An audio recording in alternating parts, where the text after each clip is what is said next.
কুষ্টিয়া ৪ খোকসা কুমারখালী আসনে বিএনপির মনোনয়ন প্রত্যাশী বাংলাদেশ জাতীয়তাবাদী কৃষক দলের কেন্দ্রীয় কমিটির সদস্য হাফেজ মোহাম্মদ মঈনুদ্দিন মোটরসাইকেল শোডাউন করেছেন।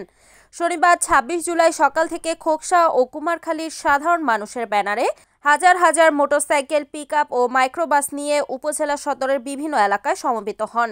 পরে মোটরসাইকেল বহরটি ২ উপজেলার কয়েকটি এলাকা প্রদক্ষিণ করে। সে সময় মনোনয়ন প্রত্যাশী নেতা হাফেজ মোহাম্মদ মঈনুদ্দিন খোকসা বাস স্ট্যান্ড ও কুমারখালীতে একাধিক পথসভায় জনগণের কাছে সমর্থন ও দোয়া চান।